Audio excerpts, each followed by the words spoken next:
E is equals to mc square. இந்த equation தெரியாதவங்க யாருமே இருக்க மாட்டாங்கன்னு சொல்லலாம். ஒருவேளை நீங்கள் மேத்தமெட்டிக்ஸை புரிஞ்சு படிச்சிருந்தா இந்த மாதிரியான ஈக்குவேஷன்ஸை உங்களாலையும் உருவாக்க முடியும்னு சொன்னால் உங்களால் நம்ப முடியுதா? உங்களால் இதை நம்ப முடியலனா இந்த வீடியோ உங்களுக்காக தான். என்னோட பேர் கவியமுதன். நீங்கள் பார்த்துட்டு இருக்கிறது மெய்யியல் கல்வி. மேத்தமெட்டிக்ஸில் a+b² அப்படின்னு இந்த மாதிரியான ஃபார்முலாஸ் நம்ம நிறையவே படிச்சிருப்போம். இந்த வீடியோவில் நம்ம அந்த மாதிரியான மேத்தமெட்டிக்ஸ் ரிலேட்டடான ஃபார்முலாஸை உருவாக்க போகிறோமான்னு கேட்டிங்கன்னா கண்டிப்பாக கிடையாது. ஃபிசிக்ஸில் E = mc², V = IR இந்த மாதிரியான ஃபார்முலாஸ் தான் நீங்கள் கேள்விப்பட்டிருப்பீங்க. இந்த மாதிரியான ஃபார்முலாஸை எப்படி உருவாக்குறது அப்படின்றத பற்றி இந்த வீடியோவில் நம்ம பார்க்க போகிறோம். அப்புறம் இன்னொரு முக்கியமான விஷயம், இந்த வீடியோட லென்த்து பார்த்தீங்கன்னா 4-5 நிமிஷம் தான் வரும். இந்த 4-5 நிமிஷம் வீடியோ மட்டும் யூஸ் பண்ணி உங்களால் E = mc² மாதிரியான ஃபார்முலாஸை உருவாக்க முடியும்னு நீங்கள் நினச்சிங்கன்னா அது உங்களுடைய தப்பு. இந்த வீடியோவில் இருக்கிற idea plus mathematics plus creativity இது மூணும் நல்லா இருந்துச்சுன்னா நீங்கள் E = mc² அதை விட மிகப்பெரிய ஈக்குவேஷன்ஸை கூட உங்களால் கிரியேட் பண்ண முடியும். அதுக்கு நான் கேரண்டி. ஓகே, நம்ம கண்டென்ட்டுக்குள்ளே போயிடலாம். மேத்தமெட்டிக்கல் வேர்ல்டில் 1² = 1 × 1 = 1ன்னு சொல்லுவோம் இல்லையா? ஆனால் ரியல் வேர்ல்டில் அப்படி ஒன்று கிடையவே கிடையாது. இப்போ சொல்ல போகிறது நம்மளோட சேனலில் மேத்தமெட்டிக்ஸ் வீடியோ பார்த்துட்டு வரவங்களுக்கு நல்லாவே புரியும். ஏன்னா நம்ம வாழ்ந்துக்கிட்டு இருக்கிற இந்த ரியல் வேர்ல்டில் வெறும் 1 அப்படின்னு சொல்லிட்டு ஒன்று கிடையவே கிடையாது. நம்மளோட சேனலுக்கு புதுசாக வர்றவங்களுக்கு புரியணும்னா நம்பர்ஸை நம்ம எப்படி சொல்லுவோம்னா ரியல் வேர்ல்டில் 1 செடி, 2 பூ, 3 மரம், 4 மான் இந்த மாதிரி அந்த நம்பர்ஸோடு சேர்ந்து ஏதாச்சும் ஒரு ஆப்ஜெக்ட்டும் கூடவே சேர்ந்து சொல்லணும் இல்லையா? உதாரணத்துக்கு நான் இப்போ 2 பார்த்தேன் அப்படின்னு சொல்கிறப்ப அந்த நம்பருக்கே ஒரு மீனிங்லெஸ்ஸாக போயிடும் இல்லையா? அப்போ என்னென்னா இந்த ரியல் வேர்ல்டில் வெறும் நம்பர்ஸ் மட்டும் கிடையாது, அது கூட சேர்ந்து சில ஆப்ஜெக்ட்டும் சேர்ந்தே வருது. இதுக்கும் ஃபார்முலா உருவாக்குறதுக்கு என்ன சம்மந்தம் அப்படின்னு நீங்கள் என்கிட்ட கேட்குறீங்கன்னு வச்சுக்கலாம். ஒரு ஃபார்முலா உருவாகிறதுக்கு ரொம்பவும் அடிப்படை யூனிட்ஸ். அந்த யூனிட்ஸை பற்றி இப்போ பார்த்துடலாம். யூனிட்ஸ்னால் ஒன்றும் இல்லை. இப்போ ஃபோர்ஸ்ன்னு எடுத்துக்கிட்டோன்னா அதுக்கு நியூட்டன்ன்ற யூனிட்ஸ் இருக்கும். எனர்ஜின்னு எடுத்துக்கிட்டோன்னா ஜூல்ஸ்ன்ற யூனிட் இருக்கும். பவர்னு எடுத்துக்கிட்டோன்னா அதுக்கு வாட்ஸ்ன்ற யூனிட் இருக்கும். இந்த மாதிரி ஃபிசிக்ஸில் மட்டுமே 100கணக்கான யூனிட்ஸ் இருக்குது. இந்த வீடியோவுக்கு ஃபண்டமெண்டலாக இருக்கிற 3 யூனிட்ஸை மட்டும் யூஸ் பண்ணி ஒரு ஃபார்முலா ஒன்று உருவாக்குவோம். நம்ம ஸ்பேஸ் டைம் மாஸுக்கான யூனிட்டை மட்டும் நம்ம எடுத்துப்போம். நம்ம ஸ்பேஸை எப்படி மெஷர் பண்ணுவோம்னா டிஸ்டன்ஸை யூஸ் பண்ணி தான் நம்ம மெஷர் பண்ணுவோம் இல்லையா? நம்ம மீட்டர்ன்ற யூனிட்டை யூஸ் பண்ணி தான் நம்ம டிஸ்டன்ஸை மெஷர் பண்ணுறோம். நெக்ஸ்ட்டு டைமை செகண்ட்ஸுன்ற யூனிட்டை யூஸ் பண்ணி தான் நம்ம மெஷர் பண்ணிக்கிட்டு இருக்கோம். நம்மளை சுற்றி உள்ள எல்லா ஆப்ஜெக்ட்டுக்கும் மேத்ஸ் இருக்கும். அந்த மேத்ஸை கிலோகிராம்ன்ற யூனிட்டை யூஸ் பண்ணி தான் நம்ம மெஷர் பண்ணிகிட்டு இருக்கோம். இந்த 3 யூனிட்ஸ் உங்களுக்கு தெரிஞ்சாலே போதும், ஃபிசிக்ஸில் இருக்கக்கூடிய 80% ஆஃப் அதர் யூனிட்ஸை உங்களால் ஈஸியாக டிரைவ் பண்ணி கொண்டு வர முடியும். வீடியோவோட ஸ்டார்டிங்கில் 1 × 1 = 1² பார்த்தோம்ல, அதை இந்த யூனிட்ஸோட கம்பேர் பண்ணி ஒரு சில கான்செப்டை இப்போ புரிஞ்சுக்கலாம். இதே கான்செப்டில் நம்ம மீட்டர் அப்ளை பண்ணால் என்ன ஆகுதுன்னு பாருங்கள். 1 மீட்டர் × 1 மீட்டர் = 1 மீட்டர்² நமக்கு கிடைக்கும். இதிலிருந்து நம்ம புரிஞ்சிக்க வேண்டியது என்னென்னா 1 மீட்டர்ன்றது டிஸ்டன்ஸை குறிக்குது.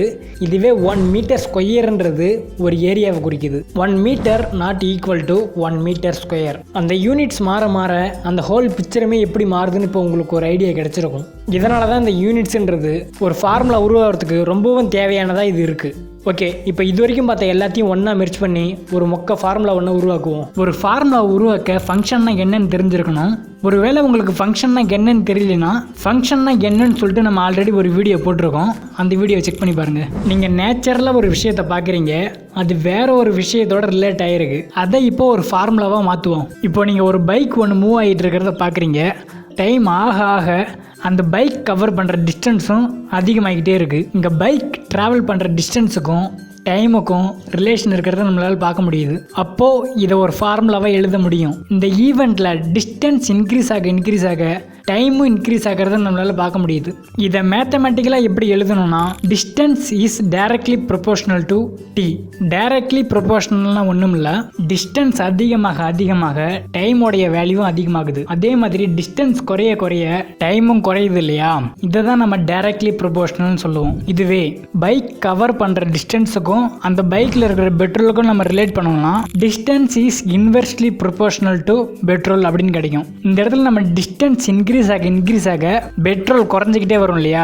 இந்த மாதிரி ஒரு வேரியபிள் அதிகமாகிறப்ப இன்னொரு வேரியபிள் குறையுதுன்னா அதை தான் நம்ம இன்வெர்ஸ்லி ப்ரொபோர்ஷனல்னு சொல்லுவோம். ஏன் இந்த இடத்துல ஈக்குவல் சைன் போடாமல் ப்ரொபோர்ஷனாலிட்டி சைன் போடுறோம்னா நம்மளுடைய டேபிளில் இருக்கிற வேல்யூவை இந்த ஃபார்முலாவில் ஈக்குவல் சைன் போட்டால் என்ன ஆகுதுன்னு பாருங்க. 8 மீட்டர் = 2 செகண்ட்ஸ்னு கிடைக்குது. இந்த ஈக்குவேஷனில் லெஃப்ட் ஹேண்ட் சைடு 8 மீட்டர்ஸ்னு இருக்கு, ரைட் ஹேண்ட் சைடு 2 செகண்ட்ஸ்னு இருக்கு. கொஞ்சம் யோசிச்சு பாருங்க, 8 மீட்டர்ஸ்ன்றதும் 2 செகண்ட்ஸ்ன்றதும், அதாவது மீட்டரும் டைமும் ஈக்குவலானு கேட்டிங்கன்னா கண்டிப்பாக ஈக்குவல் இல்லையா? அதனால தான் நம்ம இந்த இடத்துல ஈக்குவல் சைன் போடலை. இந்த ப்ரொபோர்ஷனாலிட்டி சிம்பிளை ஈக்குவல் சைனாக மாற்றுறதுக்கு நம்ம என்ன பண்ணணும்னா ஒரு ஹிடன் கான்ஸ்டண்ட்டை கண்டுபிடிக்கணும். அந்த ஹிடன் கான்ஸ்டன்ட் லெஃப்ட் ஹேண்ட் சைடில் இருக்கலாம், அப்படின்னா ரைட் ஹேண்ட் சைடில் இருக்கலாம். நம்ம அந்த கான்ஸ்டன்ட் ரைட் சைடில் இருக்கிறத அசியூம் பண்ணிப்போம். அந்த கான்ஸ்டன்ட்டை கேபிட்டல் எக்ஸ்ன்னு எடுத்துப்போம். இந்த இடத்துல கான்ஸ்டன்ட் வந்ததுக்கப்புறம் அந்த ப்ரொபோர்ஷனாலிட்டி சிம்பிள் ஈக்குவல் சைனாக மாறிடும். ஆனால் ஸ்டில் அந்த கான்ஸ்டன்டோடைய வேல்யூ நமக்கு தெரியாது. அந்த கான்ஸ்டன்ட்டை நம்ம கண்டுபிடிக்கிறதுக்கு லெஃப்ட் ஹேண்ட் சைடு இருக்கிற டீயை ரைட் ஹேண்ட் சைடு கொண்டு வரணும். நம்ம இப்போ left hand side simple algebra use பண்ணோம்னா அந்த கான்ஸ்டன்டோட வேல்யூவை நம்ம கண்டுபிடிச்சிடலாம். நமக்கு கிடைச்ச கான்ஸ்டன்டோடைய வேல்யூ என்னன்னா 4 மீட்டர் பை 1 செகண்ட். இதை நம்ம 4 மீட்டர் பெர் செகண்ட்னு சொல்லலாம். இந்த இடத்துல 4 மீட்டர் பெர் செகண்ட்ஸ்ன்றது பைக்கோடைய ஸ்பீடை சொல்லுது. ஸ்பீடோடைய யூனிட் மீட்டர் பெர் செகண்ட். இப்போ உங்ககிட்ட யாராவது உங்களுடைய பைக் எவ்வளோ ஸ்பீடு போகும்னு கேட்டால் என்னோடய பைக் 80ல் போகும் 100ல் போகும்னு சொல்லக்கூடாது. எப்படி சொல்லணும்னா என்னுடைய பைக்குடைய speed 80 kilometre per hour, 60 miles per ஹவர்ஸ்னு இந்த மாதிரி யூனிட்ஸோட சேர்த்து தான் சொல்லணும். இந்த யூனிட் நம்ம பைக்கில் இருக்கிற ஸ்பீடா மீட்டரில் பிரிண்ட் ஆகிருக்கிறத நம்மளால் பார்க்க முடியும். ஓகே, கான்செப்டுக்குள்ளே வருவோம். நமக்கு எக்ஸோடைய வேல்யூ என்னன்னு தெரிஞ்சிருச்சு. இந்த எக்ஸ் வேல்யூவை நம்மளுடைய ஃபார்முலாவில் அப்ளை பண்ணால் distance is equals to 4 metre per seconds into டைம்னு கிடைக்கும். நமக்கு கிடைச்ச அந்த ஃபார்முலாவில் நம்ம டைமை மட்டும் இன்புட்டாக கொடுத்தா போதும், நம்மளுடைய பைக் எவ்வளோ டிஸ்டன்ஸை கவர் பண்ணியிருக்குன்னு சொல்லிட்டு நம்மளால் ஈஸியாக கண்டுபிடிக்க முடியும். இந்த மாதிரி தான் நம்ம ஒரு ஃபார்முலாவை உருவாக்கணும். இந்த வீடியோவில் நம்ம மேத்தமேட்டிக்ஸில் இருக்கிற லீனியர் ஃபங்க்ஷனை யூஸ் பண்ணி தான் இந்த ஃபார்முலாவை நம்ம உருவாக்கியிருக்கோம். இந்த மாதிரி மேத்தமேட்டிக்ஸில் நிறைய விதமான ஃபங்க்ஷன்ஸ் இருக்குது. உதாரணமாக ஸ்கூலில் லீனியர் ஃபங்க்ஷன், எக்ஸ்போனென்ஷியல் ஃபங்க்ஷன்ஸ்லாம் படிச்சிருப்போம். அந்த 2 ஃபங்க்ஷன்ஸையும் இப்போ கம்பேர் பண்ணி பார்க்கலாம். y is equals to 4x, இது ஒரு லீனியர் ஃபங்க்ஷன். அதுக்கப்புறம் y is equals to 4 power x, இது ஒரு எக்ஸ்போனென்ஷியல் ஃபங்க்ஷன். இந்த 2 ஃபங்க்ஷன்ஸோடைய கிராஃபை கம்பேர் பண்ணி பார்த்தாலே புரிஞ்சிடும்.